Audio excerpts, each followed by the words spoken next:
Dave with Peabody'sParadise.com, and I am doing an unboxing today and a quick review of a Driftwood piece thing that Audrey put together, and she is going to be selling these soon. So yeah, so I'll just go ahead and see what we got. So it looks packaged good. I actually really love these 8x8 boxes. The only thing is the post office doesn't have them, at least mine doesn't, so I can never get them. So I'm stuck with the 7x7x6s. Anyway, first impression, it's taped together well. There was a little leakage that made this corner of the box soggy. Not a huge deal, but probably need to do a little bit more bagging. Maybe another bag, I don't know. It could have been coincidental too, just because it's been raining, so I'm not all that surprised that the box is wet. Yeah, a little bit inside. It's a little wet. I mean, it's not bad because there's not standing water in it, but it is something that I would try to address, like possibly just by knotting the bag or heat sealing or something like that. But it's not a big deal either way. So this is the package. It's insulated really well. It's got a bunch of padding in there and stuff to kind of keep the Driftwood piece in good shape, and hopefully I don't break it. As you can see, this bag's got a pretty good bit of water down. I think you can see that, but there's probably like maybe half a cup of water down there. In my experience shipping plants, I wouldn't put any extra water in, just because if you have it in plastic bags, it keeps the humidity up and the plants are going to be fine. And they already have some water in them. Like, unless the plants were dry and wilting and stuff, that's probably the only time I would put extra water in, just because it makes it more complicated and the bag leaks and everything else. All that stuff starts to happen. So, but that's it. I mean, that's not a... And it could have actually just been some extra water that just came off of the plants in Driftwood, because if this piece has been in the water at all, then it was probably losing some of that. So it's rubber banded together really well. Sorry, I know I got you guys hanging on, but I've only got two hands and I didn't bring my big camera out here. So all right, okay, we're finally into it. First impressions, this is actually pretty cool. So we lost a little bit of the slate, as you can see, which is not too big of a deal because it's going to be buried anyway, but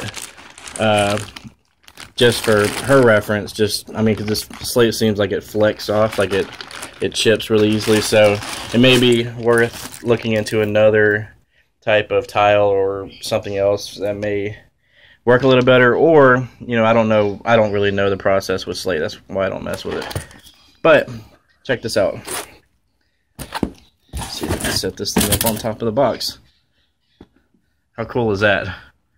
So what we have is a piece of Driftwood that is attached to slate on the bottom, so that it is easy to place in the aquarium and you don't have to weigh it down. You just stick it down there, put a little substrate over it, so the slate's covered a little bit. There's some Ludwigia.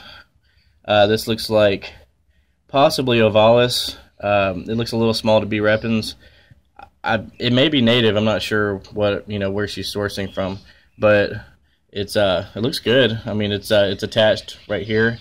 This band I would probably end up taking off over time as the plant grows, but for right now it's probably smart to leave the band on there, just because if you don't, it's just going to be all over the place, and you risk more of a chance of losing your roots right here.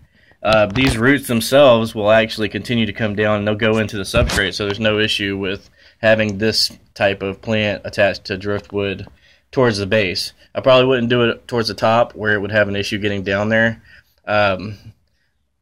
Even though a lot of these plants, these stem plants, can actually live fairly well, like without being rooted in anything, I still like to keep them rooted because the substrate seems to help them out a lot. And there's Java moss on here, or some kind of moss, and it looks good. It's going to fill out once it gets settled in and growing.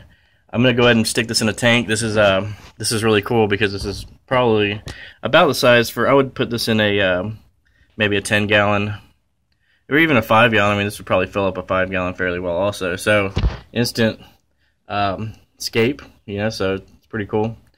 I like it. It seems pretty nice. So apart from the slate chipping a little bit, which is, it's not a big issue because there's more than enough here to keep this thing weighed down, but it would be a potential issue like if it broke all the way across and then it wouldn't be attached anymore when it came in.